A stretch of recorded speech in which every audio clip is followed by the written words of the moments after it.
Hello, আসসালামু আলাইকুম, শুভ সন্ধ্যা। দেশ এবং দেশের বাইরে থেকে যারা এই মুহূর্তে আমাকে সময়ের আলাপনে ফেসবুক পেজে দেখছেন তাদেরকে আমি বলতে চাই যে আমি তাজরিন তাবাসসুম অন্বেষা আজকের আয়োজনটা নিয়ে আপনাদের সাথে থাকবো সামনের পুরো ১ থেকে ১.৫ ঘন্টা। আজকে আমরা সময়ের আলাপনে ১৩ নম্বর পর্বে আছি এবং আপনারা যারা আমাদের পেজটি ফলো করেন তারা অলরেডি জানেন যে আমাদের আজকের বিষয়বস্তু নির্ধারিত হয়েছে মাদকের বিস্তার, বিদ্যুৎ ও শিক্ষায় সংকট, উত্তরণের পথ। এই বিষয়ে আলোচনা করার জন্য আজকে আমাদের মাঝে ৩ জন অতিথি থাকার কথা ছিল, কিন্তু আমি প্রথমেই দুঃখ প্রকাশ করছি যে আমাদের মাঝে আমাদের একজন অতিথি আজকে উপস্থিত হতে পারছেন না, জনাব অ্যাডভোকেট ওমর ফারুক। উনি অত্যন্ত দুঃখ প্রকাশ করেছেন। উনি পারিবারিক একটি সমস্যার কারণে আজকে আমাদের সাথে যোগ দিতে পারেননি। উনি আমাদেরকে কথা দিয়েছেন পরবর্তী যে কোনো একটি অনুষ্ঠান উনি আমাদেরকে অবশ্যই সময় দিবেন।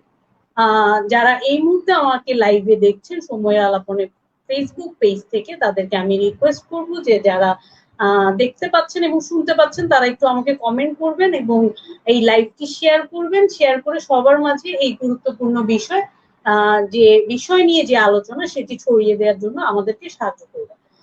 আমাদের কথা যদি শুনতে কোনো সমস্যা হয় সেটিও আপনি আপনার মন্তব্যে লিখতে পারেন এবং কে কোথায় বসে আমাকে দেখছেন, আমাদেরকে দেখছেন সেটিও অবশ্যই কমেন্ট করে জানাবেন। আমি খুব বেশি সময় ক্ষেপণ না করে আমাদের আজকের আমন্ত্রিত দুজন অতিথিকে আমার স্ক্রিনে নিয়ে আসবো এবং ওনাদের মূল্যবান বক্তব্য শোনার চেষ্টা করব। প্রথমেই আমি আমন্ত্রণ জানাবো আমাদের প্রথম অতিথি, ওনার নামেই যার পরিচয় হয় আসলে, জনাব রফিক উদ্দিন ফরাজি, যুগ্ম সাধারণ সম্পাদক বঙ্গবন্ধু ফাউন্ডেশন কেন্দ্রীয় কমিটি। এবং ওনার আরো অনেকগুলো পরিচয় আছে, আমরা আমাদের এই সেগুলি আমরা আমাদের আলোচনার ফাঁকেই পেয়ে যাব ইনশাআল্লাহ। আমি আরো একজন অতিথিকে একটু নিয়ে আসি। আব্দুল্লাহ দিদার, বিভাগীয় প্রধান, বাংলা বিভাগ, সৈকত সরকারি কলেজ। আমার দুজন অতিথিকে আমি বলতে স্বাগত জানাচ্ছি আমাদের সময়ের আলাপনের আজকের অনুষ্ঠানে। আসসালামু আলাইকুম, আশা করি আপনারা দুজনেই ভালো আছেন। ওয়ালাইকুম আসসালাম, আসসালামু আলাইকুম। আপনাকে এবং আমাদের এখানে যারা যুক্ত আছেন এবং সুবর্ণচরবাসী যারা যেখানে আছেন, সুবর্ণচরবাসী ছাড়াও যারা দেখতেছেন সবাইকে আন্তরিক শুভেচ্ছা এবং সবাইকে দেখার আমন্ত্রণ জানাচ্ছি। আমাদের ভুল ত্রুটি হলে ক্ষমা সুন্দর দৃষ্টিতে দেখে এটাকে পজিটিভলি নেবেন। হ্যাঁ, সকলকে ধন্যবাদ। যারা এই আয়োজন করছে, তারা যারা দেখতেছে বা দেখবে তাদের সবাইকে শুভেচ্ছা। আর আমার বক্তব্য যা আসবে সেটা হচ্ছে আমার ব্যক্তিগত দৃষ্টিভঙ্গি থেকে আসবে, যেটাকে যতটুকু আমি দেখেছি বা যতটুকু আমি বুঝতে পারি। তো সে আলোকে হবে। যদি কোথাও কোনো দ্বিমত থাকে বা কমেন্টসে জানাতে পারেন বা প্রশ্ন থাকলে অবশ্যই প্রশ্ন করবেন, সে প্রশ্ন জবাব দিতে চেষ্টা করব যদি আমার জানা থাকে। ধন্যবাদ সবাই। জি, আমি ধন্যবাদ জানাতে চাই আপনাদের দুজনকে। আপনাদের দুজনের ব্যস্ততম সময়ের মাঝখানেও আমাদের সময়ের আলাপনকে আপনারা সময় দিয়েছেন এবং আপনাদের মূল্যবান বক্তব্যগুলো আমাদের সাথে শেয়ার করার জন্য রাজি হয়েছেন। এই জন্য অসংখ্য ধন্যবাদ এবং কৃতজ্ঞতা প্রকাশ করে আমি আজকের অনুষ্ঠানটি শুরু করব। অলরেডি আমি অনেকগুলো কমেন্ট পাচ্ছি, কাতার থেকে দেখছেন, আমাদেরকে ক্লিয়ারলি শোনা যাচ্ছে, লিখেছেন ওমর ফারুক আঙ্কেল থাকলে ভালো হতো। জি, অবশ্যই উনি থাকলে আরো বেশি ভালো হতো। আমরা আজকে যে বিষয়টি নিয়ে আলোচনা করব সেটি হচ্ছে মাদকের বিস্তার, বিদ্যুৎ ও শিক্ষায় সংকট, উত্তরণের পথ। আমি আজকের এই পর্বে প্রথমে যাব জনাব রফিক উদ্দিন ফরাজির কাছে। ওনার কাছে আমি জানতে চাই এখন সবচেয়ে বেশি আলোচিত যে বিষয়টি সুবর্ণচর উপজেলার জন্য যেটি সবচেয়ে বেশি আলোচিত সেটি হচ্ছে বিদ্যুৎ সমস্যা। আমরা ফেসবুক খুললেই যারা আমরা শহরে আছি তারা দেখতে পাই সুবর্ণচরে বেশিরভাগ সময় বিদ্যুৎ থাকে না, কিন্তু আসলে বিদ্যুতের আমরা তো জানি যে বাংলাদেশে বিদ্যুতের উৎপাদন বেড়েছে এবং সে হারে লোডশেডিংটাও কমেছে, কিন্তু সুবর্ণচরে কেন, আমাদের সুবর্ণচর উপজেলায় লোডশেডিং এত বেশি কেন, এর কারণটা কি এবং এটা কি প্রতিকার হতে পারে, এই বিষয়ে যদি একটু আলোচনা শুরু করেন জনাব রফিক উদ্দিন ফরাজি। ধন্যবাদ অন্বেষা, এত সুন্দর আয়োজন আমাকে ব্যক্তিগতভাবে দাওয়াত দেওয়ার জন্য। আমি প্রথম আমাদের কি বলে ওসি ওমর ফারুক ভাইকে ধন্যবাদ, উনি আমাকে রিকোয়েস্ট করেছেন। বকুল ভাইকে অনেক ধন্যবাদ যে আমাকে রিকোয়েস্ট করেছেন। আমাদের মিজান বিন মদির সাহেবকে ধন্যবাদ। এত সুন্দর একটা আয়োজনে। এর আগে আমি দেখেছিলাম, এর আগে গত গত এপিসোডটা দেখছিলাম আমাদের জাকারিয়া ভাই, তারপরে আমাদের আতাউর রহমান ভাই, তারপর কোরআন ভাই ছিলেন। হ্যাঁ, ওনারা আমাদের সুবর্ণ কৃতি সন্তান। ওনাদের অনুষ্ঠানটা দেখে আমার থেকে ভালো লাগলো। আমি হয়তো আমরা ওনাদের থেকে অনেক অনেক পরবর্তী জেনারেশনের লোক, আমরা আমাদের সাধ্যমতো আমরা চেষ্টা করছি আমরা করার। আমাদের সুবর্ণচর হলো আমাদের প্রাণের স্পন্দন।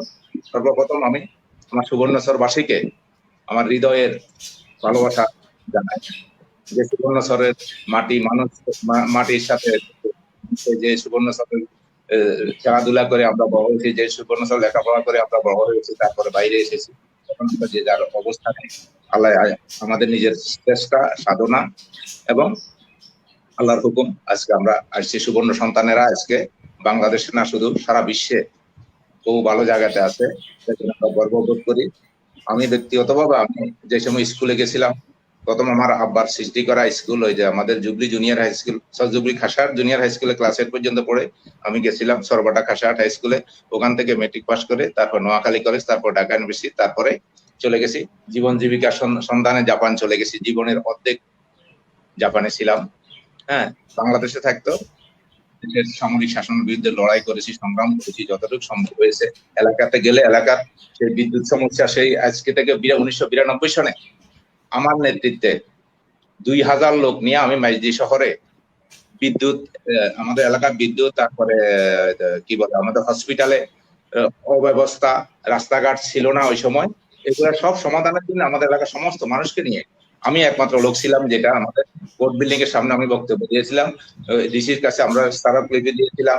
তারপরে আমাদের কি বলে সিভিল সার্জন পালায় চলে গেছে পিছন দিয়ে আমাদের লোক মানুষের ইয়ে দেখে। তারপরে ওনাদের ওখানে কিছুদিন পরে কিছুটা হইলেও আমাদের আস্তে আস্তে লাঘব হয়েছে। এটা দেখে আমি ক্রেডিট নিতে চাচ্ছি না, ওই সময় সমস্ত পত্রিকাতে প্রথম হেডিং এ চলে আসছে সমস্যা নিয়ে, যে আমরা জেলা প্রশাসক এবং সিভিল সার্জন অফিস ঘেরাও করেছি। দেখ, যে সময় পেরেছি আমরা, আমি অন্তরে রাত্রে শুইলে এখনো স্বপ্ন দেখি সুবর্ণচরের, এখন দেখি সুবর্ণচরের ভাই বোনদেরকে, ঘুমাদেরকে স্বপ্ন দেখি। যাইলে যে সময় পাই আমি যাই সুবর্ণচরে যাই। আমার সবচেয়ে পছন্দের জায়গা হলো সুবর্ণচর। কিন্তু আমি এবারে যখন এখানে থাকা অবস্থায় আমার অনেক বাইরে আছে, দেখলাম যে ফেসবুকে তারপরে ইয়েতে আমাকে পার্সোনালি কেউ ফোন করছে যে বিদ্যুতের এই অবস্থা, আপনারা কি কিছু করতে পারেন না, আপনাদের কি কোনো দায় দায়িত্ব নাই?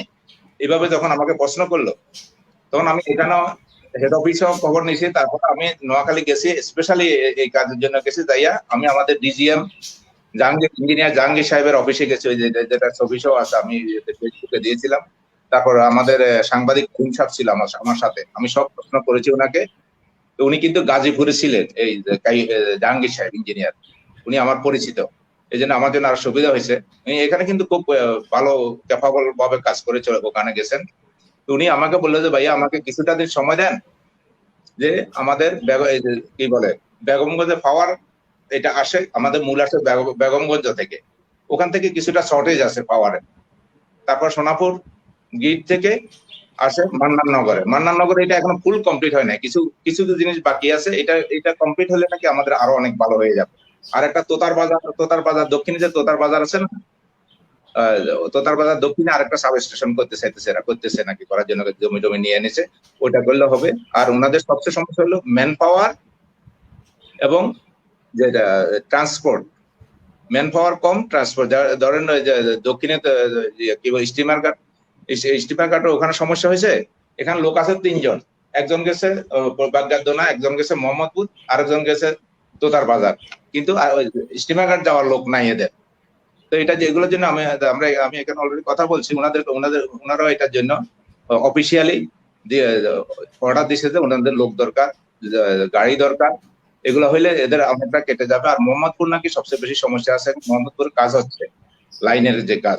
আর আরেকটা সমস্যা হলো যেটা উনি আমাদেরকে যেভাবে বললো, আমাদের এখানে হেড অফিসে একই কথাই বলছে যে আমাদের নোয়াখালী দক্ষিণাঞ্চলে যে বিরাট এরিয়া উঠতেছে, এখানে শিল্প কারখানা হবে, ভবিষ্যতে ইকোনমিক জোনও হবে। ইকোনমিক যদি নাও হয় তারপরে মিল কারখানা হবে, জায়গা ওইগুলো সার নাই আমাদের। আর নোয়াখালী দক্ষিণে আরেক বাংলাদেশে উঠতেছে, এটার জন্য সরকার আগে যে লাইনটা দিয়েছিল ওইটাকে ওই কি বলে ইন্ডাস্ট্রিয়াল লাইন লাইনে রূপান্তরিত করছে কিন্তু এটা এখন যেটা আমাদের লাইনটা আছে আমরা সৌভাগ্য এটা যে কোনো জায়গাতে আমরা ইন্ডাস্ট্রি স্থাপন করলে ওখান থেকে লাইন নিয়ে আমরা ইন্ডাস্ট্রি চালাতে পারবো আমাদের এটা সুবর্ণচরের জন্য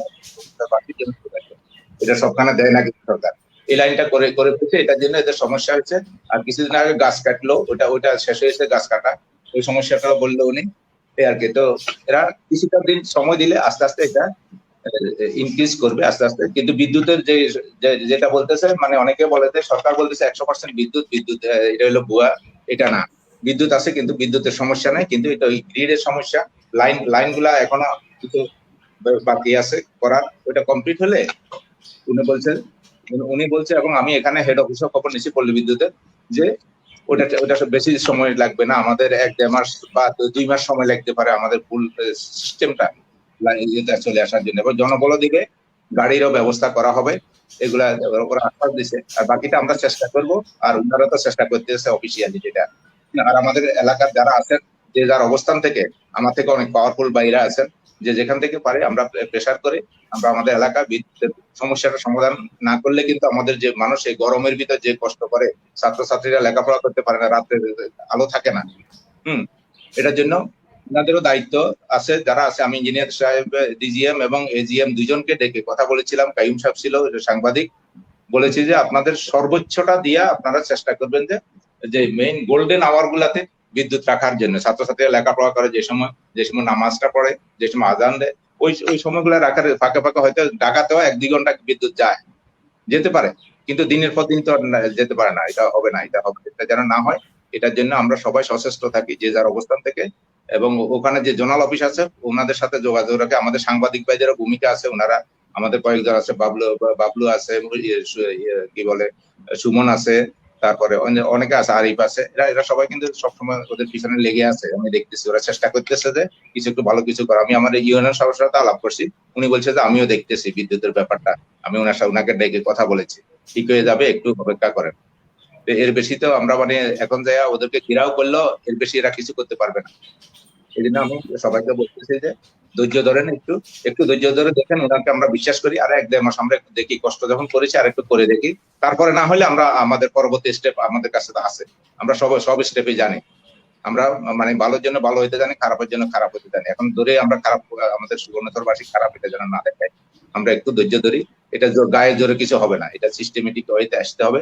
এটার জন্য আমাদের তাদের স্পিডটা বাড়াইতে হবে আমাদের কাজ হবে এটাই হলো আমার আপাতত বিদ্যুৎ সম্বন্ধে এটা আমি আশাবাদী যে এটা ঠিক করে ফেলবে আস্তে আস্তে এবং যে জাহাঙ্গীর সাহেব গেছে ওখানে ডিজিএম উনি খুবই ক্যাপাবল মানুষ উনি করতে পারবে আমি মনে করি যে উনি যে গাজীপুর এখানে ইন্ডাস্ট্রিয়াল এরিয়া পুরো ঠিক করে তারপর ওখানে গেছে কিন্তু হ্যাঁ উনার হাতে যখন পড়ছে আমি মনে করি যে উনি ঠিক করতে পারবে আর বাকি এখানে যে উপরে যেটা চেয়ারম্যান সাহেব পর্যন্ত হলে প্রয়োজন আমরা যাবো আমাদের যেটা দরকার হ্যাঁ আমি আপাতত বিদ্যুতের ব্যাপারে পর্যন্ত বললাম ধন্যবাদ জনাব বসিরউদ্দিন ফরাজি আমি এবং আমরাও আপনার মতো আশাবাদী যে খুব দ্রুতই হয়তো এই সুবর্ণচর উপজেলার বিদ্যুৎ সমস্যার সমাধান হবে অনেক কমেন্ট পাচ্ছি আমি ইঞ্জিনিয়ার মোহাম্মদ কামাল লিখেছেন সুবর্ণচরে কোন এলাকাতে ইন্ডাস্ট্রিয়াল জোন হবে আচ্ছা এই প্রশ্নের কোন এলাকাতে ইন্ডাস্ট্রিয়াল জোন হবে আমি বলবো এই প্রশ্নটা উনি জাস্ট জানতে চাচ্ছে যেহেতু আপনি আপনার বক্তব্যে বলেছেন যে ইন্ডাস্ট্রিয়াল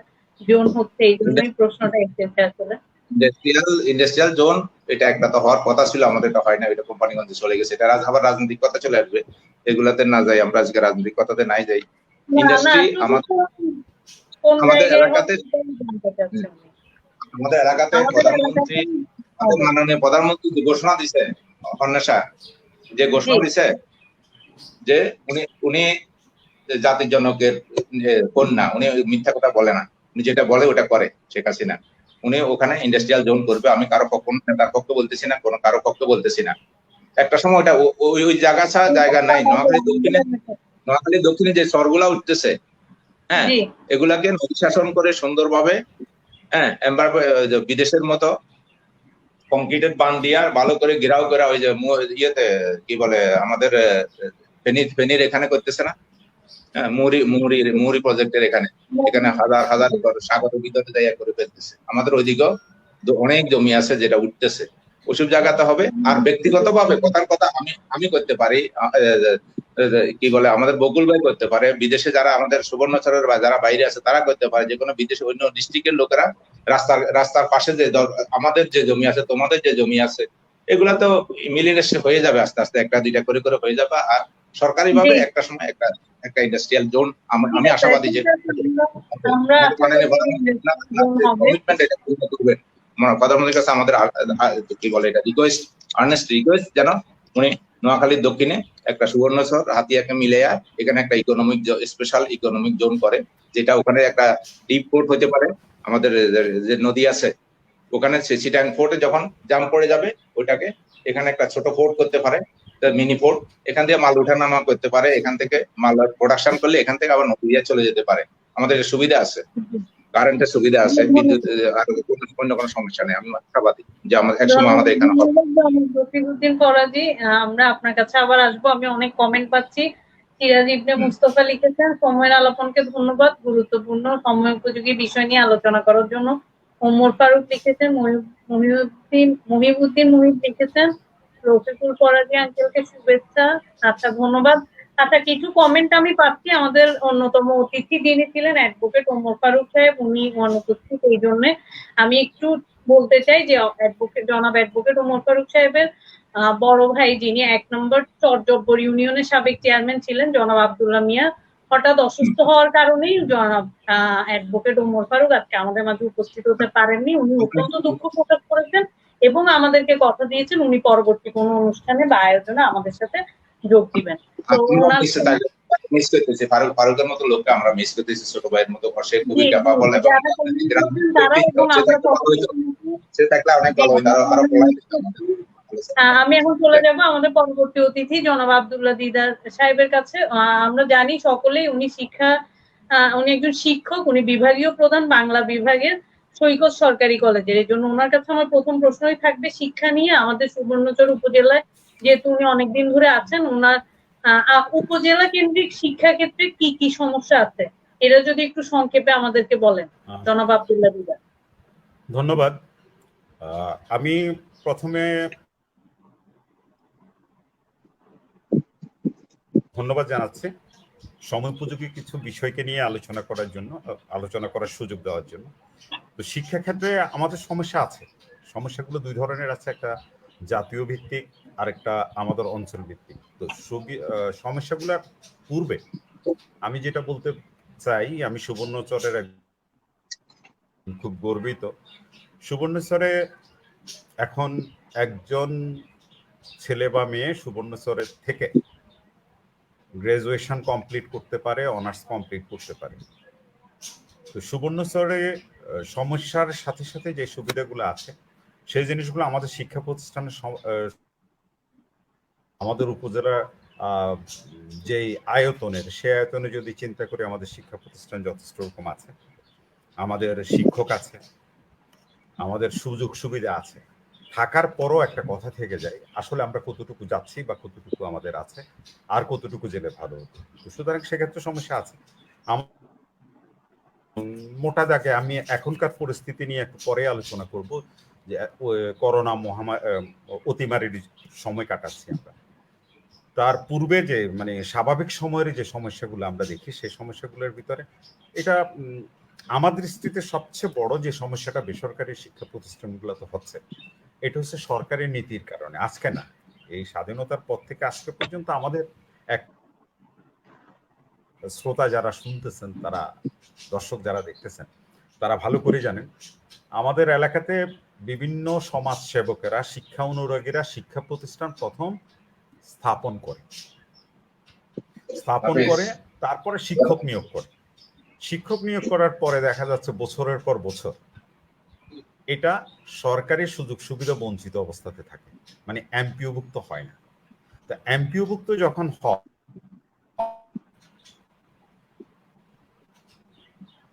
অনেকটা সময় যখন চলে যায়,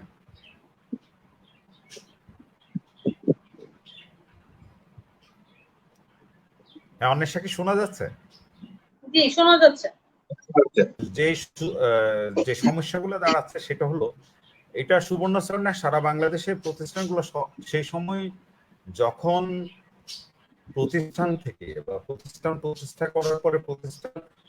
করার পরে শিক্ষক নিয়োগ করে শিক্ষকদেরকে চালানোর মতো অবস্থা কিন্তু বেশিরভাগ শিক্ষা প্রতিষ্ঠানে থাকে না। 8, 10, 20 বছর পরেও দেখা যাচ্ছে এমপিওভুক্ত হয়। আমি যদি একটু সরকার সবগুলো শিক্ষা প্রাথমিক বিদ্যালয়ের সরকারিকরণ করার পরেও আমি দেখতে পাচ্ছি যে আমাদের সুবর্ণচর এখন 24টা বেসরকারি প্রাইমারি স্কুল আছে।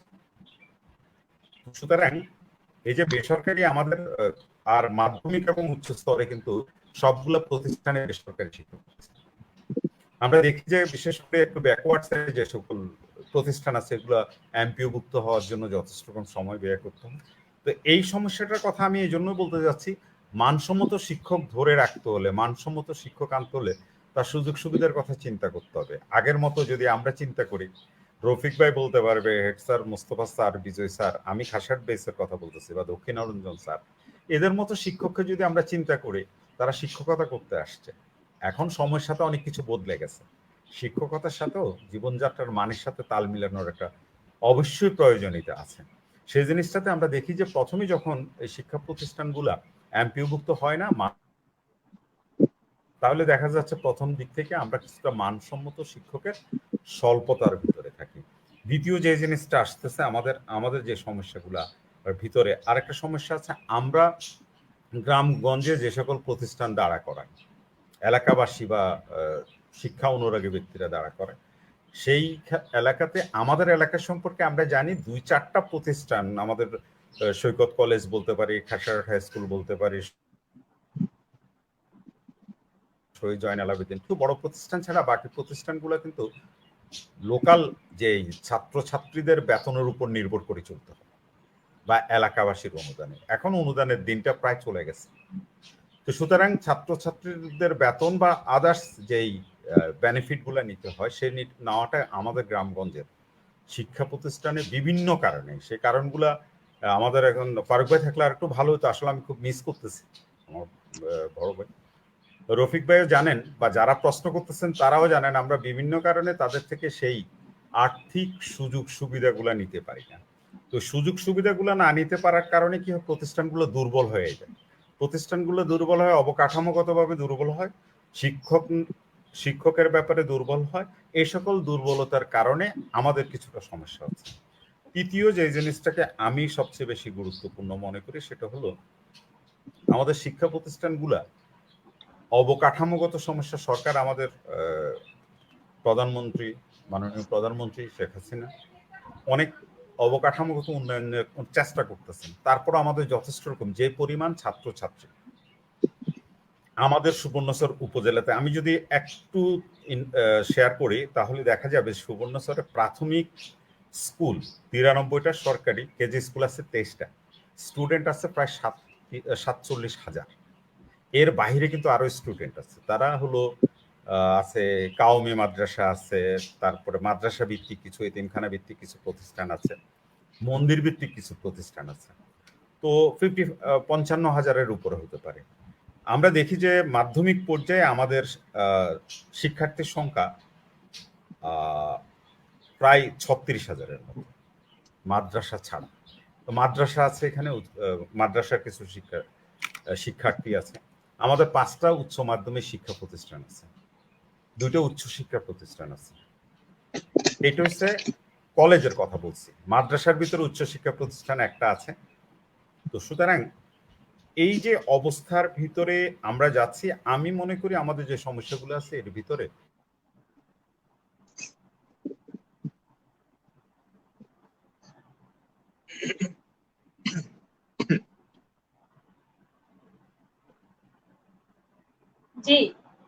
দেখতে পারি। আর এ ফাঁকে আমি একটু শেয়ার করি, রফিক ভাই বিদ্যুৎ নিয়ে কথা বলছে, হয়তো পরে আসতো। তো জাহাঙ্গীর সাহেবের সাথে আসলে হয়তো উনি মানসিকভাবে, আমি জানি না এই মুহূর্তে উনি ছুটিতে আছেন, আমি যতটুকু জানি ওনার বাসাও ছিল চাঁদগাঁওতে। তো জাহাঙ্গীর সাহেবের সাথে একটু কথা বলছি, জানেন কিনা জানি না, যে গত 2 বছর ধরে বিদ্যুৎ উন্নয়ন বোর্ড এবং পল্লী বিদ্যুতের কাছে লোডশেডিং শব্দটা ওদের ডিকশনারি থেকে চলে গেছে। ওদের কথা অনুসারে বাংলাদেশে কোনো লোডশেডিং নাই। এবং আপনি যদি গতকালকের উৎপাদন এবং চাহিদা দেখেন, দেখা যাবে ওইখানে চাহিদা এবং উৎপাদন কাছাকাছি না, উৎপাদনটা একটু বেশি। তা আমার কথা হলো, আমি সাধারণ নাগরিক হিসাবে বলছি, সেটা হচ্ছে যে যদি এইরকম অবস্থা হয় তাহলে ওনারা যেমন জাহাঙ্গীর সাহেবকে যখন আমি লোডশেডিং কথাটা বললাম, জাহাঙ্গীর সাহেব বললেন না সুমন স্যারের কোনো লোডশেডিং না, উনি এরপরে আর কথাও বলেননি, রেখে দিচ্ছেন হয়তো বা মন মানসিকতা ভালো না, আমি আর ফোন করিনি।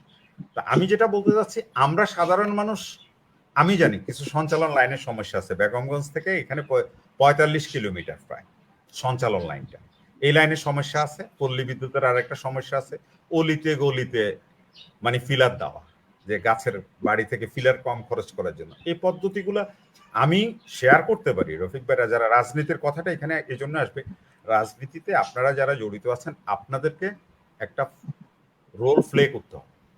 তার কারণ যেমন ধরেন আমাদের পুরো নোয়াখালীতে একটা পল্লী বিদ্যুৎ সমিতি, তাহলে আমাদের উপজেলার জন্য বিদ্যুৎ আসে না, আসে পুরো নোয়াখালীর পল্লী বিদ্যুতের জন্য।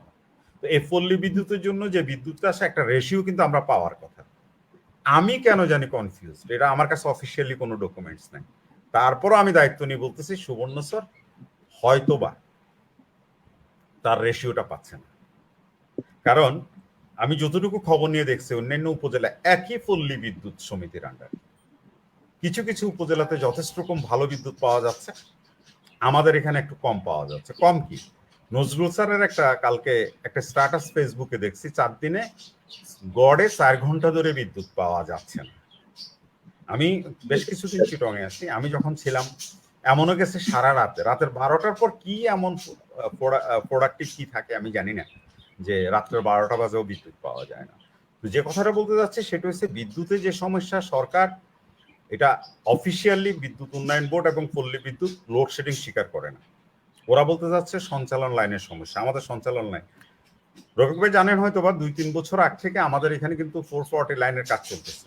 আমাদের একটা সাব স্টেশনও হয়েছে আটকোপালিয়ার পাশে, এটা জনবলের জন্য এখনো চালু করা যায় না। ম্যান পাওয়ার সমস্যা আছে, এটা আমরা ভালো করে জানি, এবং তারা যথেষ্ট রকম কষ্ট করে যারা আছে সেটা আমি স্বীকার করি। তো আমার কথা হলো যে এত বেশি যেই সময় আমরা বিদ্যুৎ পাই না, সেটাকে লোডশেডিং বলি বা বিদ্যুৎ বিভ্রাট বলি, সেই এটার সলিউশন করতে হলে রাজনীতিক কিছুটা পাওয়ার প্রভাবের প্রয়োজন আছে বলে মনে হয়। আমি অফিসিয়ালি জানি না, কিন্তু আমি নিশ্চিত যে সুবর্ণ স্যারের যে রেশিওটা পাওয়ার কথা সেটা আমরা পাচ্ছি না, এবং না পাওয়ার কারণে না হয় একই পল্লী বিদ্যুৎ সমিতির ভিতরে চাটখিল, কবিরহাট, কোম্পানিগঞ্জ, শ্যানবাগ থেকে শুরু করে আপনার সোনাইমুড়ি, আমি বেগমগঞ্জ আর ইয়াকে একটু বাদ রাখছি সদরকে, তাদের বেশি কিন্তু পিডিবির আন্ডারে। সেটা আরেকটা জিনিস হলো যে এই মুহূর্তে বাংলাদেশের বিদ্যুতের প্রত্যেকটা সেক্টর কিন্তু ভিন্ন, সঞ্চালন লাইনটা ভিন্ন, একটা কোম্পানির আন্ডারে, উৎপাদন প্রোডাকশনটা একটা কোম্পানির, ডিস্ট্রিবিউশনটা আর একটা কোম্পানির আন্ডারে। এই যে সমন্বয়গুলা, এই সমন্বয়গুলো করে আমাদের এখানে তাৎক্ষণিকভাবে যেটা এখন এই মুহূর্তে যে প্রয়োজন হলো সেই জিনিসটা হলো বিদ্যুৎ অন্তত পক্ষে। বিশেষ করে আমি দেখি যে অনেক সময় আমার পরীক্ষা চলতেছে, ল্যাব চলে, এটা প্রত্যেকটা শিক্ষা প্রতিষ্ঠান আছে। মাননীয় প্রধানমন্ত্রীর একটা বড় সাফল্য, সেটা হচ্ছে ডিজিটাল বাংলাদেশ গড়ার স্বপ্ন। বিদ্যুতের এই অবস্থাতে সুবর্ণ স্যারে ডিজিটাল বাংলাদেশ আমরা স্বপ্ন দেখতে পারবো, এটা বাস্তবে রূপ দেওয়া আমাদের পক্ষে কখনো সম্ভব না। বিদ্যুৎ যদি চলে যায় আমার ওয়াইফাইটা বন্ধ হয়ে যাবে এখানে, আমাকে তখন নেটে অন্যভাবে যেতে হবে। তো আমি যেটা মনে করি এখানে দোষারোপের রাজনীতির কথা না, কথা হলো যে আমাদের মনে হয় কোথাও আমরা আমাদের ভিতরে যারা ভালো একটা রোল প্লে করতে পারে তাদেরও কিছু নেগলেন্সি কোনো কারণে আছে কিনা আমি জানি না, যদি থাকে সেটা আমাদের জন্য দুঃখজনক হবে। তবে একটা কথা হলো যে আমরা স্বপ্ন দেখি, আমাদেরকে যারা নেতৃত্ব দেন তারা আমাদেরকে ভালোবাসে, আর যদি আমাদেরকে ভালোবাসেন তাহলে তারা আমাদের দিকে তাকাবেন, আর আমাদের দিকে যদি তাকান বিদ্যুৎ না অন্যান্য যে সমস্যাগুলো আছে সেই সমস্যাগুলো আমরা অতি তাড়াতাড়ি সমাধান করতে পারবো বলে আমার বিশ্বাস। এটা আমি আমার ব্যক্তিগত অভিমত বা যতটুকু আমি জানছি অফিসিয়ালি বা আমার বন্ধু বান্ধব যারা আছে তাদের থেকে জানার আলোকে কথাটা বলছি। ধন্যবাদ। ধন্যবাদ, ধন্যবাদ জনাব আব্দুল্লাহ দিদারকে। শিক্ষা এবং বিদ্যুৎ দুটো নিয়ে উনি কথা বলেছেন, এবং আমার মনে হয় উনি জনাব রফিকুদ্দিন ফরাজিকে কিছু সরাসরি প্রশ্ন করেছেন, বা প্রশ্ন বলবো না আমি, সাধারণ জনগণ হিসেবে ওনার দৃষ্টিভঙ্গি তুলে ধরেছেন। জনাব রফিকুদ্দিন ফরাজি কি এই বিষয়ে কিছু বলতে চান? হ্যাঁ আচ্ছা আমি আমাদের দিদার ভাই সাধারণ জনগণ না, উনি আমাদের এলিট পার্সনের ভিতরে একজন। হ্যাঁ, উনি উচ্চ শিক্ষিত, খুবই মার্জিত এবং নীতি নৈতিকতা শিষ্টাচার সম্পন্ন একজন মানুষ। উনার সম্বন্ধে আমি যতটুকু জেনেছি, হ্যাঁ উনি একবারে সাধারণ জনগণ বললে আমি নিজে লজ্জিত হয়ে যাই। যাই হোক, উনার প্রতি রেসপেক্ট রেখে বলতেছি, উনি যেটা বলছেন ছোট করে শুনবো আরো, যেটা জনাব দিদার বলেছেন সেটা সেটার সাথে অ্যাড করতেছি আর কি। হ্যাঁ, উনার কোনো কথাগুলো জাস্ট হ্যাঁ উনি যেটা বলছেন যে আমাদের এই যে এলাকায় যে সঞ্চালন লাইনগুলো, ওগুলো এখনো ইনসুলেশন ছাড়া মানে খোলা তার ব্যবহার করা হয়, এটাও কি লোডশেডিং এর একটা কারণ কি? হ্যাঁ, অন্বেষার পয়েন্টটা সুন্দর পয়েন্ট, এবং এটা একটা ভাইটাল পয়েন্ট আমি মনে করি। ওইটার সাথে হয় কি, যেটা ওইটার ইয়ে না থাকলে, উপরে যে কাভারটা থাকে ওইটা না থাকলে কিন্তু গাছের ধাক্কা এগুলো বন্ধ হয়ে যায়। যে কোনো কিছুতে একটু ঝড়ঝাপটা আসলো বিদ্যুতের লাইনগুলো বন্ধ হয়ে যায়। ওইটার ব্যাপারে আলাপ করেছিলাম। তো ওই লাইনগুলো আস্তে আস্তে নাকি এটা সরাবে, এটার এখনো ফাইনাল ইয়ে আসে না যে কবে সরাবে। এটা আর কি, এটার ব্যাপারে আমাদের সোচ্চার হইতে হবে।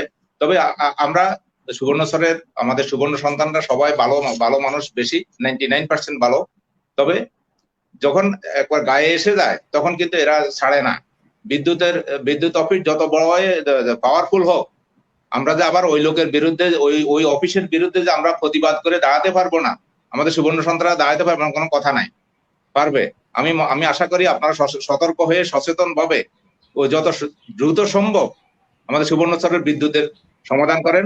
বিদ্যুতের অবস্থা আমাদের ডিজিএম জাহাঙ্গীর সাহেবকে বলতেছি, এজিএম অনেক সাহেবকে বলতেছি, আপনারা দুইজনই ক্যাপাবল মানুষ, ইঞ্জিনিয়ার। আপনার গাজীপুরে খুবই ভালো রেকর্ড করে গেছেন। আমি গাজীপুর, আমার বন্ধু বান্ধব আছে, ওরা সবাই বলছে, আমাকে রেফার করছে যে ভালো ভালো মানুষ গেছে আপনাদের এখানে কাজ করার। তো আপনারা না পারলে আমাদেরকে বলেন কার কাছে যেতে, জিএম এর কাছে যেতে হবে, নাকি চেয়ারম্যান কাছে যেতে হবে, না মন্ত্রীর কাছে যেতে হবে, বলেন আপনি আপনাদের যদি সমস্যা হয়। কিন্তু তারপরও আমাদের এলাকার বিদ্যুতের সমস্যার সমাধান করতে হবে, যেটা নিয়ে মানুষ অনেক কষ্টে আছে এলাকায়। আমি যে ঈদের সময় গেলাম, আমার পুরো শরীর মানে ইয়ে হয়ে গেছে, জ্বলে গেছে অর্ধেক। গ্রামে ছিলাম, গ্রামের এসি নেই, সাধারণ মানুষ সবাই তো একই অবস্থা। আমি নিজে বুঝতেছি। এটা সমাধান করার জন্য আমি জোনাল অফিসকে স্পেশালি বলতেছি, আপনারা আপনাদের যে ক্যাপাসিটি আছে ওইটা সারানোর পরে যে জিনিসগুলো দরকার ওইটা উপরে লেখেন, লেখি যদি দরকার হয় আমাদের কাছে পাঠান, আমরা এটা নিয়ে তদবির করবো, এটা কি করা দরকার হয় আমাদের এলাকার বিদ্যুতের জন্য। হ্যাঁ, তো আর ওই যে আমাদের দিদার ভাই যে কথাগুলো শিক্ষার সম্বন্ধে একটু আমি একটু জাস্ট, উনি শিক্ষার ব্যাপারে সমস্যা সবচেয়ে বেশি জানেন, উনি শিক্ষিত মানুষ, শিক্ষক মানুষ। হ্যাঁ, শিক্ষার ব্যাপারটা হলো কি, আমাদের যে এমপিওভুক্ত করা ছাড়া কিছু স্কুল আছে, কিন্তু ওই স্কুলগুলা কিন্তু খুব ছাত্রছাত্রী কিন্তু ওভার হয়ে গেছে, কিন্তু তারপরে এমপিওভুক্ত করতেছে না। 6-7টা স্কুল আছে। আমি কালকে শিমুল স্যারের সাথে আলাপ করছিলাম এটা নিয়ে। হ্যাঁ, উনি আমাকে কিছু তথ্য দিল। হ্যাঁ, 11টা এরা কিন্তু 11টা না, কয়টা দিদার ভাই? 11টা কয়টা স্কুল এখনো এমপিও ছাড়া 11টা আছে, আর এমপিও ভুক্ত 16টা। এখন তো আসলে ওই যে আগে দেখতাম সবাই ইয়ে করে, কি বলে, পকেট থেকে পয়সা দিয়ে স্কুল চালাইতো, কলেজ চালাইতো। এখন আর এটা দেয় না, ডোনেশন বন্ধ হয়ে গেছে আসলে রিয়ালি। যে মনে করে সবাই গভর্নমেন্ট করতেছে, এটার জন্য দেয় না। তো এইগুলোর জন্য আমাদের যে নেতারা আছে রাজনীতি, আমাদের এমপি সাহেব আছেন, আমাদের উপজেলা চেয়ারম্যান সাহেব আছেন, আমাদের লোকাল যারা যে সামাজিক ভাবে প্রতিষ্ঠিত জনেরা আছেন, হ্যাঁ, তাদের সবাইকে এইগুলো নিয়ে কাজ করতে হবে। যে যার অবস্থান থেকে, যেখানে শিক্ষা মন্ত্রণালয় হোক, শিক্ষা হয়, যেভাবে হোক, আমাদের এলাকার স্কুল কলেজ ইয়েগুলো যেন ঠিক মতো হয়। আমাদের সবচেয়ে সমস্যা হলো কি, সুবর্ণচরে আগে শিক্ষিত গোটা এক গ্রাম খুঁজলে 2-4 জন বেশি পাওয়া যেত না। এখন সবচেয়ে খুশির ব্যাপার হলো প্রত্যেক ঘরে ঘরে হয় প্রাইভেট ইউনিভার্সিটি অথবা পাবলিক ইউনিভার্সিটির একটা ছাত্র হলেও আছে। এটা হলো গর্বের। কিন্তু ছাত্রীর সংখ্যা কিন্তু কম। আমাদের ওই যে আজকে ফারুক আসলে আমাদের ভালো হইতো, আমার ছোট ভাই ফারুক, ও যদি থাকতো, ও কিন্তু একটা কিছু জমিও দিছে একটা স্কুল, গার্লস স্কুল করার জন্য। আমাদের দুই একটা গার্লস স্কুল, কমপক্ষে 2টা গার্লস স্কুল করা উচিত, সর্বটার দিকে একটা, সর্বর দিকে একটা, যেভাবে হোক এটা করলে আমাদের মেয়েরাও কিন্তু ভবিষ্যতে আরো অনেক আগে যেতে পারতো, আমাদের সুবর্ণচরটা আলোকিত করতে পারতো। আর যে ইয়েগুলা শহীদ জয়নুলাবদিন হাই স্কুল এবং সৈকত কলেজ, এই দুইটা যে এমপিভুক্ত করে রাখছে, সবকিছু সরকার আত্মীকরণ করেছে, কিন্তু শিক্ষকদেরকে আত্মীকরণ করে নাই। এটা তো খুবই লজ্জার ব্যাপার। কতদিন এভাবে ফেলে রাখবে? এরা তো পয়সা পাচ্ছে না, ওরা আত্মীকরণ করছে কিন্তু ওরা পয়সা পাচ্ছে আগের মতো। হ্যাঁ, কিন্তু এটার জন্য ছাত্রছাত্রীদেরকে 10 টাকার জায়গায় 60 টাকা বেতন দিতে হইতেছে। ওই শিক্ষকদেরকে আত্মীকরণ করলে আমাদের স্যার জানে, দিদার ভাই ভালো করে জানেন, ছাত্রদের বেতন কমে যাবে না ছাত্রছাত্রীর আত্মীকরণ হইলে। ওই ধরনের কালকে আমি একটা ইনফরমেশন পাইছি। তো এগুলোর জন্য আমাদের সবাইকে চেষ্টা করতে হবে। আমাদের সুবর্ণচর একটা সুন্দর একটা এলাকা, যেটা এখানের মানুষ একজন প্রতি একজন সহযোগ্য সরযোগ্য সরবাটা এগুলো নিয়ে আমাদের কোনো হানাহানি নাই, মারামারি নাই। আমাদের একটা 2টা কলেজ নিয়ে, সরি আমি একটু পলিটিক্যাল না, জাস্ট আমার মনের থেকে অন্তর থেকে যেটা জিনিসগুলো লাগছে একটু বলতে পারি অন্বেষা, বলতে পারি?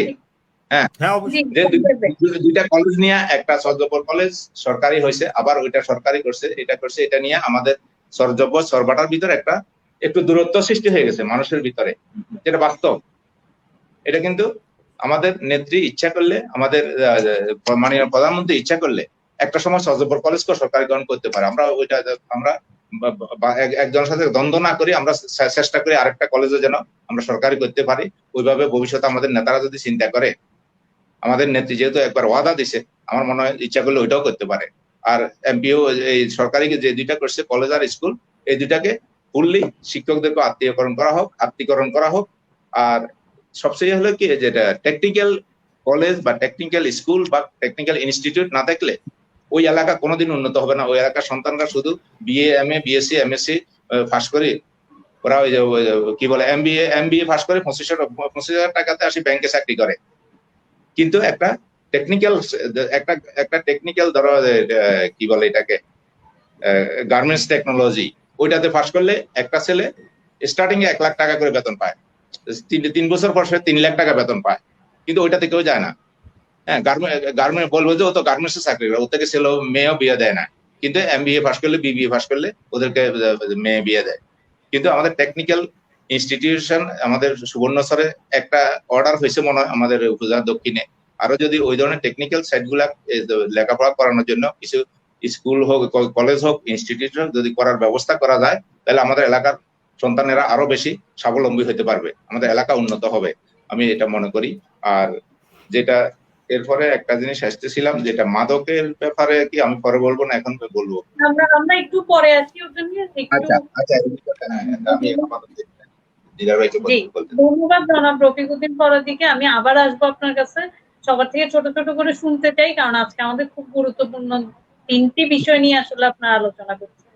আমি একটি কমেন্ট করবো। জনাব শাহিন সিরাজ লিখেছেন, আব্দুল্লাহ দিদার স্যার, রফিক ফরাদী ভাইয়ের প্রতি সালাম ও শুভেচ্ছা। আপনাদের আলোচনা থেকে সুবর্ণচরের বহুবিধ সমস্যার সমাধান এবং সমাধান উঠে আসবে।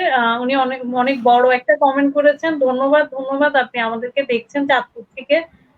আপনাদের মতামত এবং পরামর্শ উনি আশা করছেন। অনেক কমেন্ট পাচ্ছি আমি।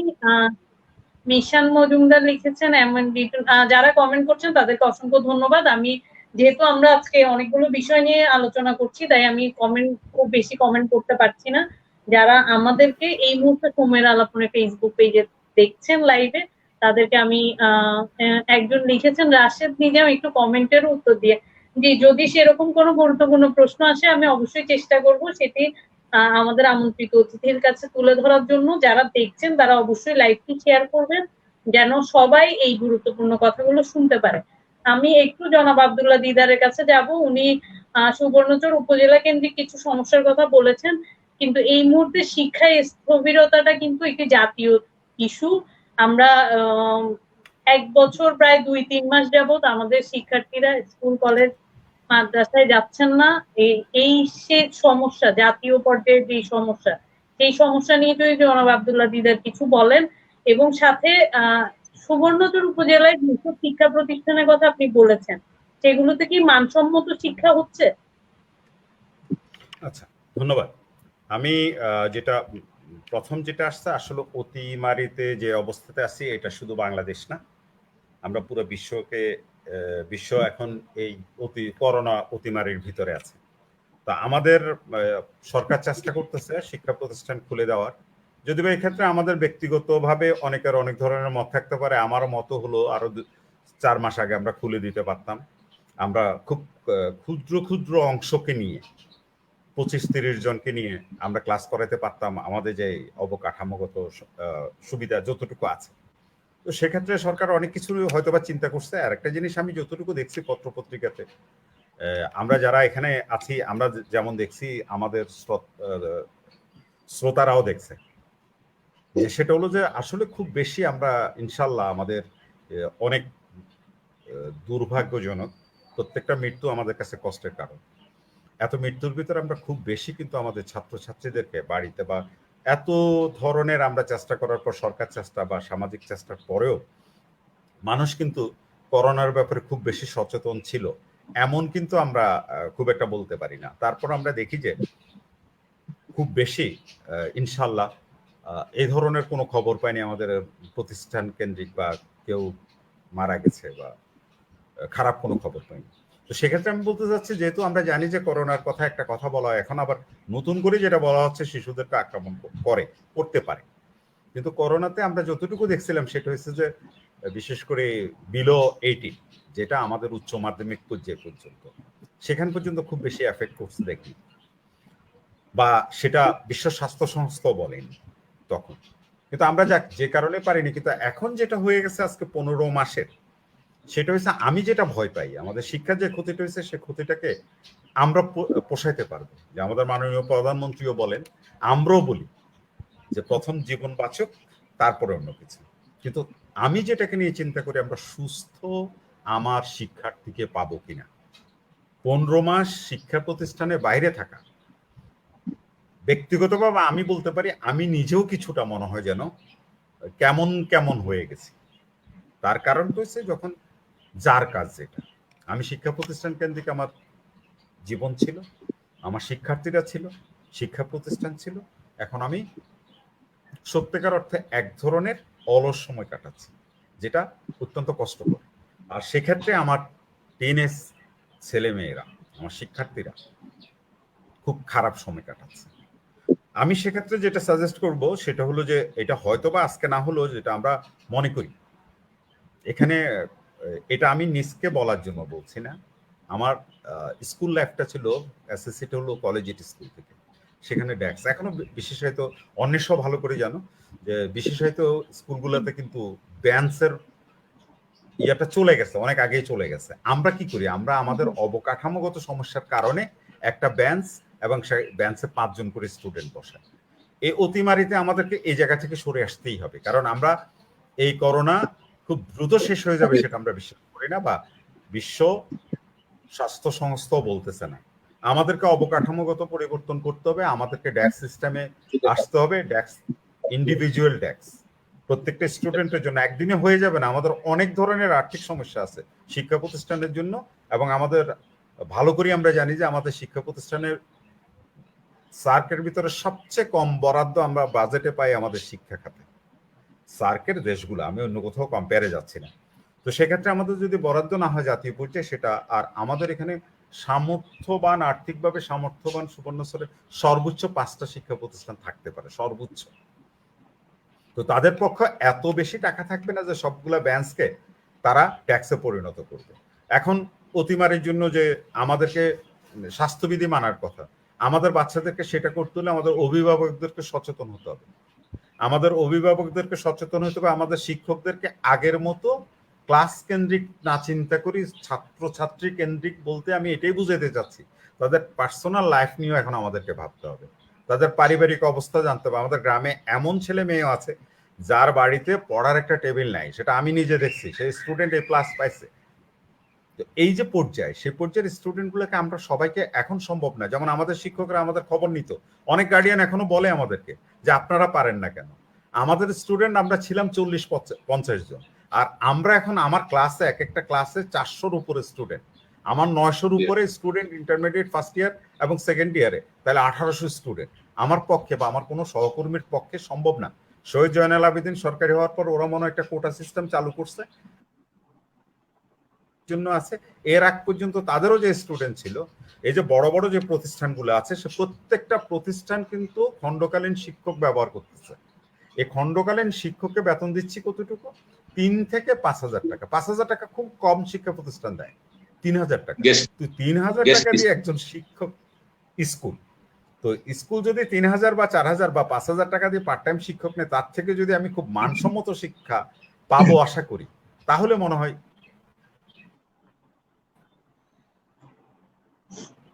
না। তুমি কি শুনছো? হ্যালো বলেন বলেন। হ্যালো। শুনতে পাচ্ছি আমরা। হ্যাঁ, দিদার ভাই বলেন। তো আমি দেখতে পাচ্ছি না, সেজন্য আমি বলতে যাচ্ছি যে এই জন্য এই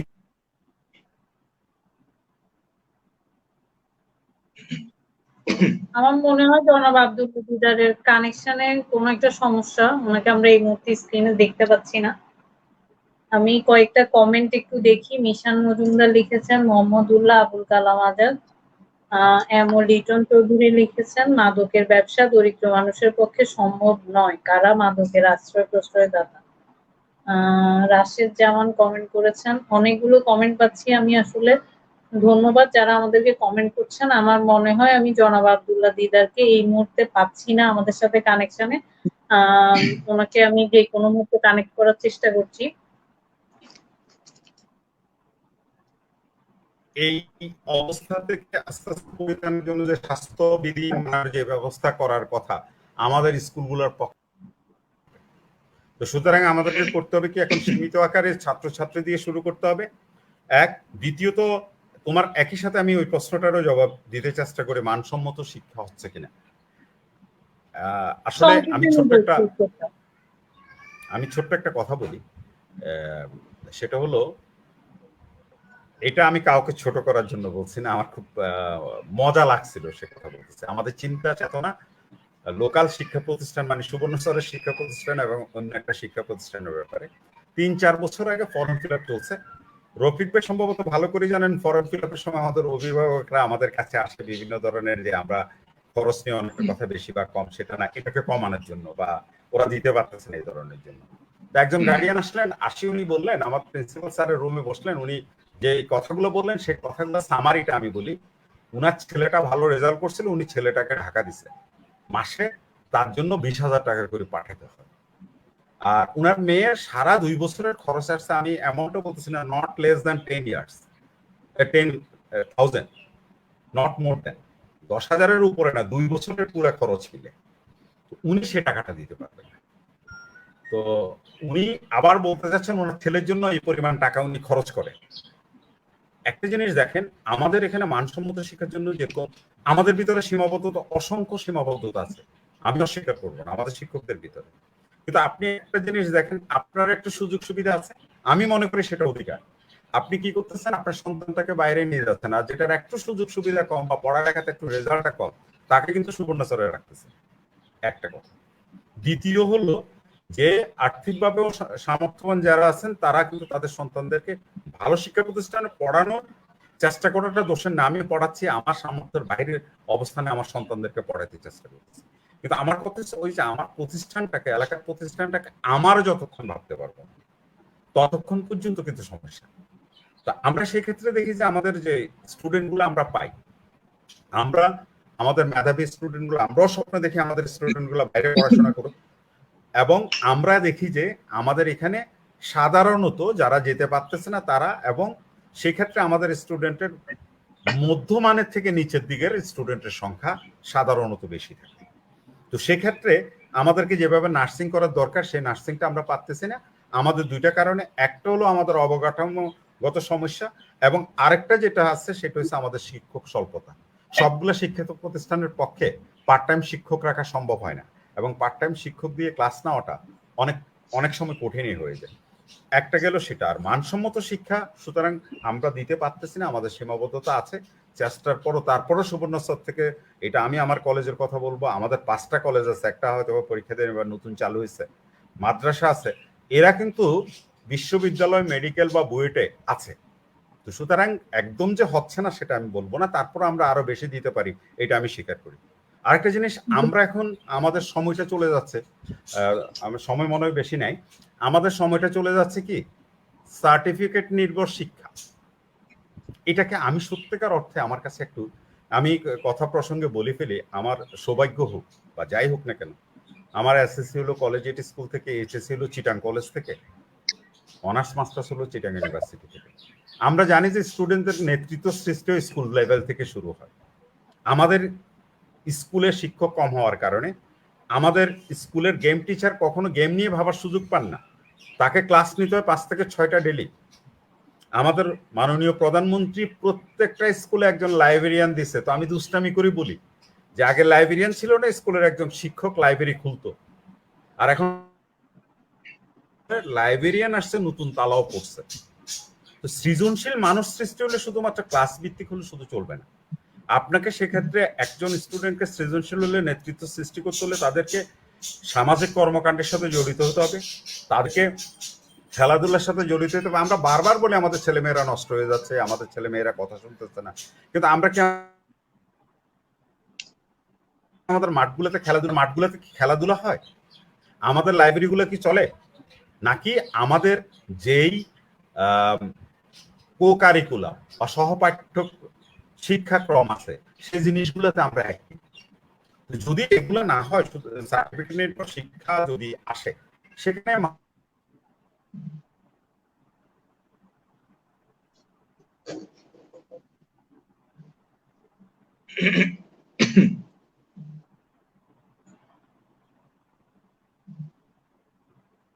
জি জনাব আব্দুল্লাহ দিদার, আপনি কি আমাকে শুনতে পাচ্ছেন? সমস্যা হচ্ছে মানে আমার মনে হয় উনি আমাকে শুনতে পাচ্ছেন না। যাই হোক, আমার মনে হয় উনি ওনার বক্তব্যের প্রায় শেষ পর্যায়ে চলে এসেছেন। আমি ওনাকে এই মুহূর্তে আর শুনতে পাচ্ছি না। এবং রফিক ভাইয়ের সাথে এক মিনিট শেষ করি। রফিক ভাইয়ের সাথে একটা জিনিস আমি বলবো, আমাদের শিক্ষা প্রতিষ্ঠানগুলোতে কোনো অবস্থাতে কিন্তু কারিগরি শিক্ষার প্রসার নেই। কারিগরি শিক্ষা ছাড়া আমাদের ছেলেমেয়েরা সামনের দিকে আগানো খুব কঠিন হবে। তো হয়তো অনেক কিছু বলার ছিল, বলা আসেনি বা বলা হয়নি, ওইরকম প্রিপারেশন নিয়েও বসিনি। তবে সবচেয়ে বড় কথা হচ্ছে ভালো লাগছে, ধন্যবাদ। এই জন্যই ভালো লাগছে যে আমি আশা করব যে সময়ের আলাপন নেক্সটে আমাদের শিক্ষাক্ষেত্রে আনার জন্য আমাদের আরেকবার আসবো আব্দুল্লাহ দিদার, আপনার কাছে আরেকবার আসবো আমি, শেষবারের মতো আরেকবার আসবো, তখন একটু বক্তব্য নিব। এই মুহূর্তে আমি যারা কমেন্ট করছেন তাদেরকে ধন্যবাদ জানাচ্ছি এবং যারা দেখছেন তাদেরকেও অসংখ্য ধন্যবাদ জানাচ্ছি। আমি জনাব রফিকুদ্দিন ফরাজির কাছে যাব, আসলে ওনাদের কাছে অনেক কিছু জানার আছে, ওনাদের কাছ থেকে অনেক কিছু শোনার আছে, কিন্তু সময় স্বল্পতা কারণে আমি খুব বেশি সময় ওনাদেরকে দিতে পারছি না। উনি একটু মাদক বিষয়ে কথা বলবেন, যেহেতু আমরা আজকে খুবই গুরুত্বপূর্ণ কিছু বিষয় নিয়ে কথা বলছি। মাদক বিষয়ে ওনার কাছে একটা প্রশ্ন আমি করব। এই যে মাদকের বিস্তার, এটি তো যুব সমাজের জন্য একটি হুমকি স্বরূপ। এই বিস্তার রোধে অভিভাবক, শিক্ষা প্রতিষ্ঠান, স্থানীয় জনপ্রতিনিধি সবার কি ধরনের ভূমিকা থাকা উচিত বলে আপনি মনে করেন? ধন্যবাদ অন্যটাকে সুন্দর উপস্থাপনার জন্য। আমি দিদার ভাইয়ের একটা কথা নিয়ে শুরু করছি, ওনার সাথে অ্যাড করতেছি। সার্টিফিকেট সর্বস্ব শিক্ষা নয়, যেটা মাদক আর শিক্ষা এটা অঙ্গাঙ্গি ভাবে জড়িত। সুশিক্ষিত জাতি হলে মাদক টাচ করবে না। আর যেটা যারা সমাজের সুশিক্ষা বলতে যে শব্দটা, শিক্ষিত কিন্তু সুশিক্ষিত নয়, সার্টিফিকেট দ্বারা শিক্ষিত কিন্তু সুশিক্ষিত নয়, যেটা দিদার ভাই বললো, ওনার কথাটাই আমি পুনরাবৃত্তি করতেছি।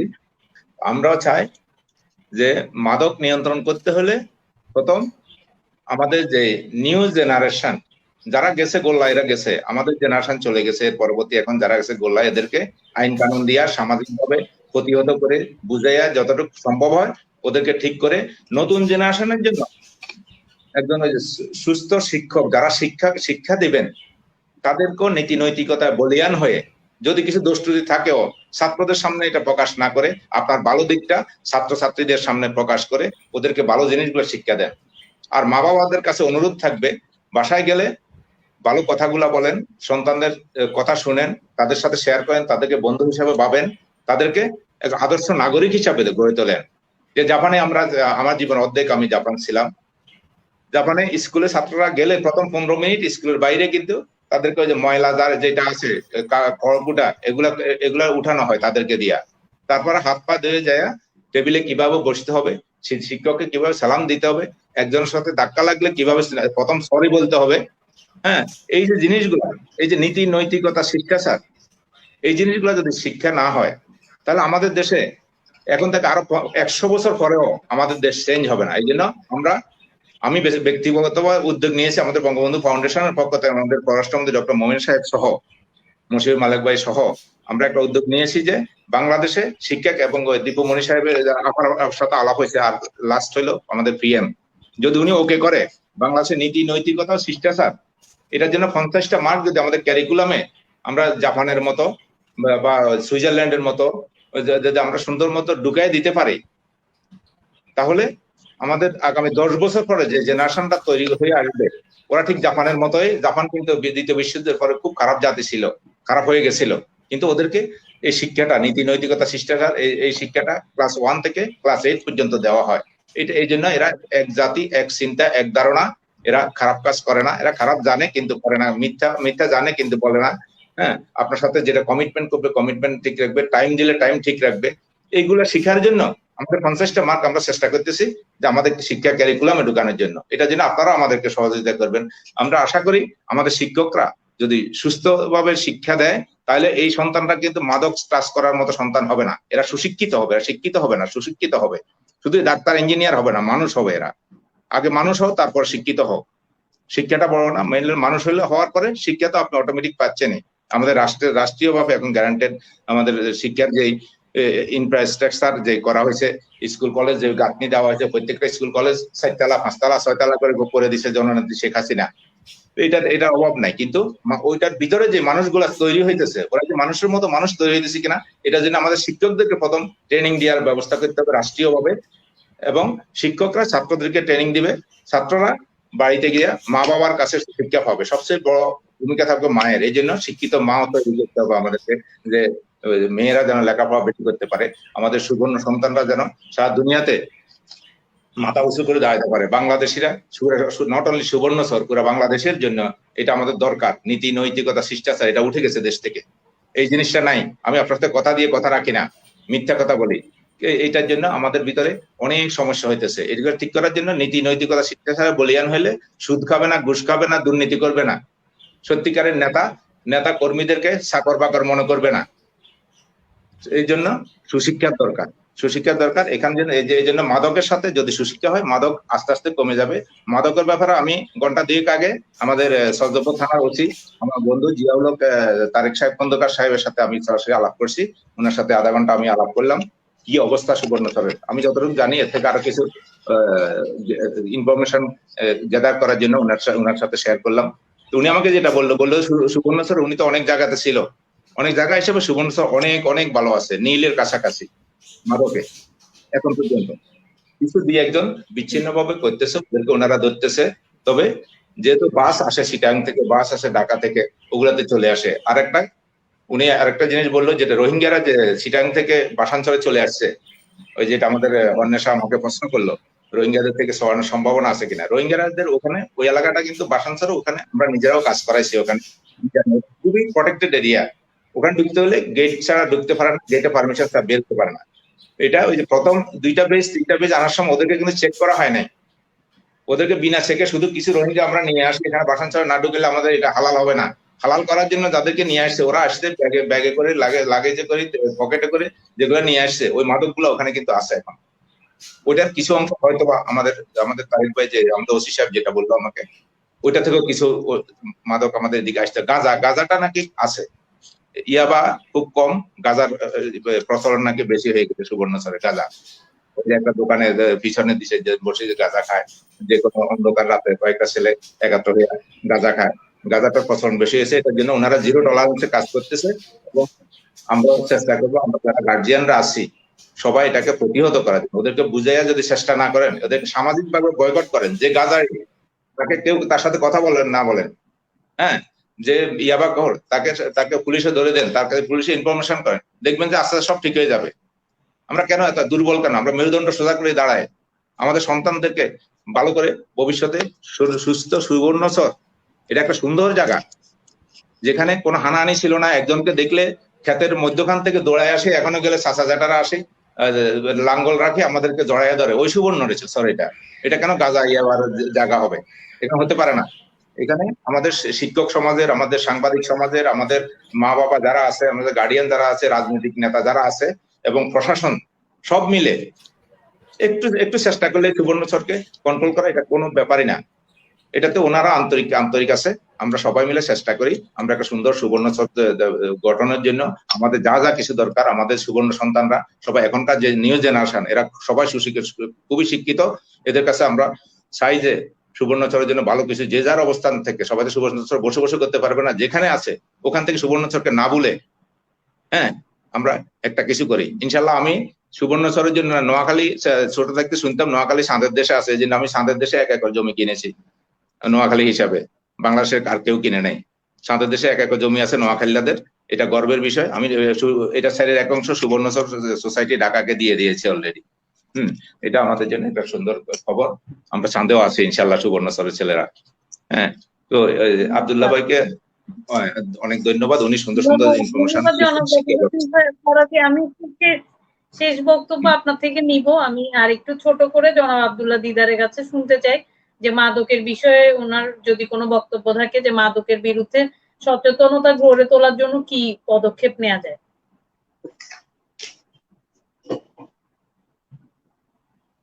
কথা শুনতে পাইনি। মাদকের বিরুদ্ধে আছে, থাকবে, এটা বৈষয়িক একটা ইস্যু, কিন্তু কথা হলো মাদকটা কোথায় যাচ্ছে। একটা লেভেলের ভিতরে আছে মাদকটা, প্রশাসন যেরকম চেষ্টা করবে, জনপ্রতিনিধি সবচেয়ে বড় দায়িত্বটা আমি মনে করি, আমার সন্তান রাতের 11টা 10টা বাজে বাহিরে আছে, এই জিনিসটা আমি জানার পরে আমি খোঁজ খবর যদি না নিই, কারণ মাদকের প্রচলন বলিয়া যায় বলি না কেন, যদি কিছু জড়িত থাকে, আমি খুব বেশি এটার সাথে এটা সম্পর্কে খুব বেশি আমার ইনফরমেশন নাই, যে একদম কিছু না সেটা আমি বলবো না, যদি থাকে সেক্ষেত্রে সেটা হয়তোবা সীমিত আকারে বা বিশেষ কিছুতে না, কিন্তু এটা যে কোনো মুহূর্তে খুব বেশি বড় আকার হতে পারে। তার কারণ হচ্ছে ভৌগোলিক অবস্থা সুবর্ণচরে। রামগতি দিয়ে আমরা নদীপথে আসতে পারি, হাতিয়া থেকে আসতে পারি, বয়াসর থেকে আসতে পারি, সন্দ্বীপ থেকে আসতে পারি, নদীপথে আমরা আসতে পারি, রোডে দিয়ে আসতে তো পারি। তো এইসব অনেক নদীপথটা এখনো আমাদের জন্য অনেকটা অসংরক্ষিত। তো সেক্ষেত্রে যে ঘটতে পারে না তা আমি বলবো না, তবে সেক্ষেত্রে প্রশাসন, অভিভাবক, আমরা শিক্ষক যারা আছি, আমরাও কিন্তু একজন স্টুডেন্টের আচরণ, তাকে আচরণ দেখলে আমরা যে একদম বুঝি না তা না, সেটা আমরাও কিছুটা বুঝি। আমরাও যদি ইনফরমেশন গুলো শেয়ার করতে পারি, তবে সেটার জন্য একটা পরিবেশের প্রয়োজন আছে। সে পরিবেশটা হয়তোবা তত বেশি আছে কি নাই সেটা না, তারপরও সৃষ্টি কাউকে না কাউকে দায়িত্ব নিতে হবে। আমি সুবর্ণচরেরই সন্তান, আমার অনেক সহকর্মী আছে সুবর্ণচরের নয়, তারা শিক্ষক হিসাবে অত্যন্ত আন্তরিক হলেও সুবর্ণচরের ব্যাপারে হয়তোবা তাদের ওই ফিলিংসটুকু সৃষ্টি হতে একটু সময় লাগবে, কিন্তু আমি তো সুবর্ণচরের সন্তান। আমরা যারা আছি আমরা চেষ্টা করলে আশা করি মাদকের, আর প্রশাসন যদি সুস্থভাবে দায়িত্ব পালন করে, রফিক ভাই যেটা বললেন, তিনি ওসি সাহেবের সাথে কথা বলছেন, যদি আসলে চেষ্টা করলে আমাদের প্রশাসন পারে না, পুলিশ প্রশাসন পারে না, আমি বিশ্বাস করি না বিশ্বের অনেকগুলো দেশে আমরা যাই যদি সাফল্য লাভ করতে পারি, আমাদের দেশে আমরা পারবো না সেটা বিশ্বাস করি না। আমি পজিটিভলি বিশ্বাস করি সুবর্ণচর অনেক আগাই যাবে, অনেক সুন্দরভাবে সুবর্ণচরের থেকে অনেক আলোকিত সন্তানেরা আসবে, এই স্বপ্ন আমি দেখি। এবং এই দেখাটা বাস্তবায়ন করার জন্য আমাদের সবাইকে আমাদের অবস্থান থেকে যদি আমরা কাজ করি তাহলে পারবো। আমি মনে করি সুবর্ণচর ছোট্ট একটা এলাকা, এই এলাকার ভিতরে রফিক ভাই যে কথাটা বলছে, আমি চাকরিজীবী, এই মুহূর্তে রফিক ভাইয়ের কথার জবাবে আমি চাকরিজীবী, সুবর্ণচরের সন্তান না। সৈকত কলেজে আমি চাকরি করি। তো সুতরাং আমি মনে করি যে সজব্বর কলেজ নয়, সুবর্ণচরে আমরা এমনই শুনছিলাম সরকারিভাবে একটা শিক্ষা প্রতিষ্ঠান সরকারিভাবে সৃষ্টি হবে, এরকম শুনছিলাম। আমি জানি না, টেকনিক্যাল একটা কলেজের কথা আছে, স্কুল অ্যান্ড কলেজের কথা। আমার কথা হলো, আমি যেমন রফিক ভাইও জানে সরবাটা খাসিরহাট, তারপরে সৈকত কলেজ, সজব্বর কলেজ, শহীদ জয়নাল আবেদিন, রাম গোবিন্দ স্কুল, পুরানো স্কুল বা কলেজগুলা যদি আমাদের সবগুলা সরকারি করতে পারি,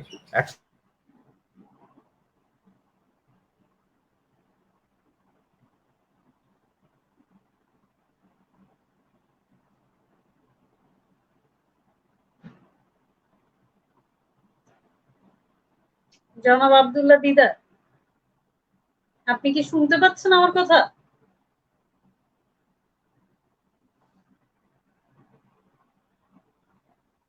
আমার মনে হয় ওনার যেহেতু আমরা সবাই আসলে ইন্টারনেটের উপর নির্ভরশীল, তো নেটে একটু মাঝে মধ্যেই সমস্যা হয়। আমি ওনাকে আরেকবার কানেক্ট করার চেষ্টা করছি। হ্যাঁ, যদি আমরা অঞ্চল, ছোট্ট অঞ্চলটাকে যদি আমরা সবাই মনে করি, আমরা বিভিন্ন ক্ষেত্রে সহ্যপরের অনেক প্রতিষ্ঠিত ব্যক্তি আছেন যারা সুবর্ণচরের জন্য কাজ করতে পারে। পুরো সুবর্ণচরের চরবাটাতে আছে, মোহাম্মদপুরে আছে, সবাই যদি ছোট্ট সুবর্ণচরটাকে আসলে ছোট্ট গ্লোবাল ভিলেজে বসবাস করে আমরা এই ছোট্ট অঞ্চলের ভিতরে অঞ্চল সৃষ্টি না করে যদি চেষ্টা করে যাই নিজের নিজের বেস্টটা দিতে, আজকে যদি সবগুলা কলেজ সরকারি, আজকে না হলে 10 বছর পর 15 বছর পরে বাংলাদেশের সব শিক্ষা প্রতিষ্ঠান সরকারি হবেই। আমি হয়তো বা আমার চাকরি জীবনে দেখে যাব না, কিন্তু আমাদের পরবর্তী প্রজন্ম অবশ্যই দেখবে এই সবগুলো সরকারি হবে এবং আমরা সেই স্বপ্ন দেখি। সুতরাং আমরা মনে করি যে সুবর্ণচরের সবাই যদি ঐক্যবদ্ধভাবে কাজ করে আমরা সুন্দর সোনালী নয় আলোকিত সুবর্ণচর আমরা দেখতে পাবো, সে স্বপ্ন দেখি এবং স্বপ্ন বাস্তবায়িত হবে এই কামনা করি। ইনশাআল্লাহ। ধন্যবাদ জনাব আব্দুল্লাহ দিদার। অনেক কমেন্ট পাচ্ছি দিদার ভাই সুন্দর বক্তব্যের জন্য ধন্যবাদ। লিখেছেন রোকসানা সরকার, রাশেদ নিজাম লিখেছেন মাদক মুক্ত কিভাবে হবে সমাজে, যে ছেলে মাদক গ্রহণ করে তাকে যদি নিষেধ বা সাবধান করা হয় পরদিন তার বাবা মা এসে উল্টা গালমন্দ করে। অভিভাবকের সচেতনতাটাই আমার মনে হয় সবচেয়ে বেশি ইম্পর্টেন্ট এই ক্ষেত্রে। আমি আসলে আমাদের দুইজন আমন্ত্রিত অতিথির কাছ থেকে আরো অনেক কিছু শুনতে চাই। আমার জনাব রফিকুদ্দিন ফরাজি সম্পর্কে আমি জানি যে উনি চরজব্বর কলেজ প্রতিষ্ঠার সাথে জড়িত ছিলেন এবং চর ওয়াবদা ইউনিয়নের একটি প্রাথমিক বিদ্যালয় উনি প্রতিষ্ঠা করেন। শিক্ষা নিয়ে ওনার কাছ থেকে আরো অনেক কিছু শোনার ছিল, কিন্তু যেহেতু একটি লাইভ অনুষ্ঠান এখানে সময়ের স্বল্পতা রয়েছে এবং এই জন্য আমি আসলে ওনাকে অনেক প্রশ্ন করতে পারছি না। শেষ একটু বক্তব্য নিব জনাব রফিকুদ্দিন ফরাজির কাছ থেকে আমাদের এই আয়োজন এবং এই বিষয় নিয়ে যদি ওনার শেষ কিছু বলার। হ্যাঁ, প্রিয় অন্বেষা, একটু আমি একটু অন্য প্রসঙ্গ, একটু শুধুমাত্র ভবিষ্যতে যেন তোমরা একটা সুন্দর যে আয়োজন, এই আমাদের আলাপনে যেন এটা নিয়ে ভালো করে একটা আয়োজন করা যায়, যে সুবর্ণচরের যে নদী ভাঙ্গন, এটা আমাকে খুব পীড়া দেয়। আমি নিজে জনতার বাজার পর্যন্ত গিয়েছি মোটরসাইকেল চালাইয়া, যে দেখলাম যে মানে একটা বাড়ি একটা 10 মিনিটে একটা বাড়ি চলে যাচ্ছে। হ্যাঁ, ওই আর এদিকে আমাদের বাগগাদোনা যেটা, এটা আমাদের থেকে কিন্তু বেশি দূরে না, আটকোফালিয়া হাট থেকে যদি বাঙ্গে ঠিক মতো 1 বছরের ভিতরে চলে আসতে পারে, আটকোফালিয়া দিতে পারে। কিন্তু ওইদিকে মোহাম্মদপুর যে বাঙ্গনটা, এটা রোধের জন্য আমাদের এমপি সাহেব আগে একটা ডিও লেটার দিয়েছিলেন যে এটা মহাপরিকল্পনা করার জন্য একটা, কিন্তু ওইটার এখন কোনো কাজ হইতেছে না। আমাদের এমপি সাহেব সহ আমাদের সেলিম ভাই, উপজেলা চেয়ারম্যান সেলিম ভাই সহ যারা আছেন এবং আমাদের নেতৃস্থানীয় যারা যে অবস্থানে আছেন সবাই মিলে এটাকে মাস্টার প্ল্যান করে, আমি গতকালকে ফেসবুকে একটা স্ট্যাটাস দিয়েছিলাম, আমাদের অনেক দেখছে কিনা জানি না, যে এই মাটির ডিবি দিয়া এই বাঁধ নয়, আর এখন এটা কংক্রিট দিয়া বিদেশের মতো আমস্টারডাম টোকিওর মতো করে স্থায়ী বাঁধ দিতে হবে, নাহলে কিন্তু আমাদের সুবর্ণচর থাকবে না, একটা সময় শেষ হয়ে যাবে। আমরা একবার বিলীন হয়েছিলাম, আবারও হওয়ার সম্ভাবনা আছে। এটা নিয়ে একদিন একটা অনুষ্ঠান করার জন্য আমার অনুরোধ রইল আমার মামনির কাছে। হ্যাঁ, তো আর সুবর্ণচরের যে শিক্ষা ব্যবস্থা যেটা হয়েছে আছে, এটাকে সবাই সুপারভাইজ করি, গার্জিয়ানরা, মাস্টার প্রফেসর যারা যেখানে যে অবস্থা আছে। ওই যে দিদার ভাই একটা কথা বলছে, রাতের 11টার পরে একটা ছেলে কেন বাজারে থাকবে। অবশ্য আমরা নিজেরাও আড্ডা দিতাম, রাতে 12টা পর্যন্ত ফাঁকে ফাঁকে আড্ডা দিতাম আর কি, স্কুল লাইফে চুরি করে দিতাম, কিন্তু আমরা মাদক সেবন করতাম না। কিন্তু এখন জমানা খারাপ, এই জন্য মা বাপেরও কেয়ার থাকতে হবে। সবাই যেহেতু মোবাইল আছে, এই তো এখন কোথায় বাড়িতে চলে আসে অথবা জায়গায় নিয়ে আসেন, এগুলো দিয়ে মাদকটাকে ইনশাল্লাহ কন্ট্রোল করা যাবে আমাদের সুবর্ণচরে। এখন আমি আশাবাদী, আমাদের ওসি সাহেবের সাথে আলাপ করলে আমি নিজেও একটু ঘুরে ফিরে দেখলাম যে অত সিরিয়াস কিছু না, কিছু লোক করতেছে, যারা করবে তাদেরকে কোনো কথা নাই। যদি পুলিশ ছাড়াই আনে, বাপও যেন না যায় যে ছাড়ানোর জন্য, কয়দিন ইয়েতে থাকবে, থানাতে থাকলে ঠিক হয়ে যাবে। আর যাদেরকে বোঝানো যায় তাদেরকে বুঝাবে, আর যাদেরকে বোঝানো যাবে না তাদেরকে সামাজিক ভাবে টোটালি বয়কট, এদের সাথে কারো কোনো সম্পর্ক না, দেখবেন যে অটোমেটিক ঠিক হয়ে যাবে। হ্যাঁ, এই জন্য মাদক ইনশাল্লাহ আমরা আস্তে আস্তে এটা থেকে দূরে চলে যাব। আমাদের নতুন জেনারেশন যারা আসলে লেখাপড়া নিয়ে বেশি ব্যস্ত, ওরা খুবই ট্যালেন্ট, আমি জানি। আমাদের নতুন জেনারেশনরা ভালো রেজাল্ট করে সুবর্ণ সন্ধ্যা আজকে বিদেশে আমাদের হাজার আজকে এখনো হয়তো অনেকে দেখতেছে আমাদেরকে, যারা নিজের সম্মানের সহিত ভালো অবস্থানে আছে আমাদের সুবর্ণ সন্তানরা, বিদেশে যারা বসবাস করে সবাইকে আমি আমার পক্ষ থেকে আন্তরিক অভিনন্দন জানাই, যারা দেশের জন্য সুনাম বয়ে আনতেছে, আমাদের সুবর্ণ স্তরের জন্য অনেক কিছু করতেছে। এই প্যান্ডামিকের ভিতর তারা অনেক হেল্প করছে, কিন্তু দেশে যারা ছিল, আমি আমার যতটুকু সম্ভব হয়েছে আমি করছি। এটা আমি নাম নাম না বলে করছি, যতটুকু সম্ভব হয়তো আমাদের অন্বেষণ করছে, দিদার ভাই করছে, যে সবাই করতেছে সবার অবস্থান থেকে। তো ছোট একটা এলাকা, এই এলাকার শহর, যেহেতু শহর আমরা নাম নিয়ে এনেছি, এই শহরটা যেন একটা পজিটিভলি আঙ্গুলে না বলে যেন এই সুবর্ণচর শুনলে যেন আমাদেরকে পুরো বাংলাদেশে সালাম দিতে পারে, যে সালাম দিতে হয় যে হ্যাঁ এই এলাকার লোক। আমরা সুবর্ণচরকে ওইভাবে গড়ে তুলি। গড়ে তোলার জন্য সবাই দল মত বিশেষে, রাজনীতি আমার ব্যক্তিগত ব্যাপার, উনি একদল করতে পারে, আমি একদল করতে পারি, কিন্তু সুবর্ণচরের ব্যাপারে আমরা সব সুবর্ণ সন্তান, আমরা সবাই ভালো কাজ করবো। সুবর্ণচরের জন্য আমরা সবাই এক হয়ে যাব, একজনকে একজন উপদেশ দিব, একজনের উপদেশ গ্রহণ করব, সবার সাথে সবাই সহমর্মিতা নিয়ে সামনের দিকে এগিয়ে যাবো। এই হলো আমার আশা। আমি সবাইকে আমার পক্ষ থেকে আবারও ধন্যবাদ এবং শুভেচ্ছা জানিয়ে আমাকে এই অনুষ্ঠানে ডাকার জন্য, সময়ের আলাপনের মতো এত সুন্দর একটা প্রেস্টিজিয়াস পেজ আমাকে কল করেছেন, এই জন্য অনেক ধন্যবাদ। এটার দিনকে দিন উত্তরোত্তর সমৃদ্ধি হোক। আমার পক্ষ থেকে যতটুকু দরকার আমি সাহায্য হেল্প করবো এই পেজটা ভালো হওয়ার জন্য। সবাই মিলে আমরা একটা সুন্দর পেজ তারা দুনিয়াতে যেন নাম নিয়ে আরো সামনে আগে যেতে পারি, এই কারণে অন্য সাথে অনেক ধন্যবাদ। ধন্যবাদ জনাব রফিকুদ্দিন ফরাজি। আমি শেষ করার আগে জনাব আব্দুল্লাহ দিদারের কাছে একটু ওনার শেষ বক্তব্যটা শুনতে চাই আমাদের এই আয়োজন নিয়ে। সময়ের আলাপনের সাথে যারা জড়িত তারা তুমি সহ তারা সবাই আমার খুব কাছের লোক। আমি সুতরাং সেক্ষেত্রে মনে করি সময়ের আলাপন এই আয়োজনটার সাথে আমিও জড়িত সে অর্থে। সময়ের আলাপনে যেটা রফিক ভাই যেটা বলছে, আমি আরেকটা জিনিস একটু যোগ করতে চেষ্টা করব। এই বছরে আমরা প্রথম শুনতেছি আমাদের ডিপ টিউবওয়েলে পানি আসে না। আমরা গত 6 বছর ধরে আমাদের আর্সেনিকের কোনো টেস্ট করিনি।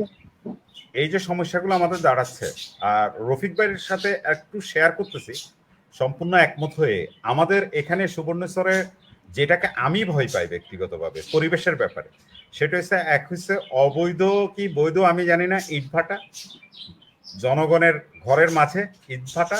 দ্বিতীয় যেটা সেটা দাঁড়াচ্ছে যে অপরিকল্পিতভাবে শিল্প কারখানা না করে যদি আমরা সরকারিভাবে, আমাদের যথেষ্ট রকম খাস জমি আছে সুবর্ণচরে এবং সুবর্ণচরের পাশে, সেখানে করতে পারি, আমাদের কৃষি যেন ব্যাহত না হয়, সেই দিকটা দেখার জন্য যারা নেতৃস্থানীয় আছে তাদের প্রতি আমার আবেদন থাকবে। আমার এখানে একজন একটা কমেন্টস করছে আমার স্টুডেন্ট খুব আকুতি নিয়ে, যে গার্ডিয়ানদেরকে বলি এখন এই অতিমারি যুগে সবার কাছে ডিভাইস চলে গেছে, স্মার্টফোন চলে গেছে, যে স্মার্টফোনটা আমি আমার কথাই বলি, আমার মেয়ে ক্যান্টনমেন্ট পাবলিকে পড়ে, সেকেন্ড ইয়ারে আমি তাকে একটা বাটন ফোন দিয়েছিলাম, কিন্তু এখন অনলাইন ক্লাসের কারণে তাকে কিন্তু আমাকে স্মার্টফোন দিতে হয়েছে। এখন সে ক্লাসও করে, স্মার্টফোন ব্যবহার করে। কিন্তু গার্ডিয়ানরা যদি, গ্রামগঞ্জের গার্ডিয়ানরা যাদের ছেলে মেয়ের হাতে স্মার্টফোন তুলে দিচ্ছেন, তারা একটু সচেতন থাকবেন, কারণ তাদের সন্তানেরা কোন ধরনের ব্যবহারে আছে। আমি সহ আমার গার্ডিয়ান, আমিও একজন গার্ডিয়ান, আমাদেরকে সচেতন থাকতে হবে তাদের ছেলেমেয়েরা বা আমাদের শিক্ষার্থীরা যেন স্মার্টফোনের অপপ্রয়োগ না করে। কারণ বাংলাদেশের স্মার্টফোন নিয়ন্ত্রণ করার জন্য, অর্থাৎ ডিভাইসটা নিয়ন্ত্রণ করার ক্ষমতা এখনো আমাদের সৃষ্টি হয়নি, অনেক উন্নত দেশে হয়েছে। আমরাও আগামীতে পারবো যে আমাদের ছেলেমেয়েরা যে কোনো সাইডে ঢুকতে পারবে না, সেটা আমরা চেষ্টা করব, হয়তো বা হবে আজকে না হলে কালকে, কিন্তু যেন সচেতন থাকে। আর সবচেয়ে বড় কথা হচ্ছে সময়ের আলাপনে কয়েকটা অনুষ্ঠান আমি দেখছি সুবর্ণচরের, অনেকে বাকি আছে এখনো আমাদের হিসাব অনুসারে। আমরা সবাইকে দেখব সময়ের আলাপনে, বিভিন্ন সমস্যা নিয়ে আসি, আমরা সেগুলো শেয়ার করব, এবং শেয়ার করলে দেখা যাবে আমাদের এই প্ল্যাটফর্ম থেকে যদি একটুখানি পজিটিভ কিছু আমরা পাই, তাহলে সেটাই আমাদের মানে সময়ের আলাপনের সবচেয়ে বড় সার্থকতা হবে। এবং সেই কামনা করি, আশা করি এটার প্রশাসনিক বা রাজনৈতিক ক্ষেত্রে বা সামাজিক ক্ষেত্রে যে ভূমিকা পালন করতেছে সেটা আরো বড় আকারে পালন করবে এবং সামনে করতে পারবে। সে ব্যাপারে আমার সার্বিক সহযোগিতা তো অবশ্যই থাকবে, এবং আমি সময়ের আলাপনের ভবিষ্যৎ আরো উজ্জ্বল কামনা করি।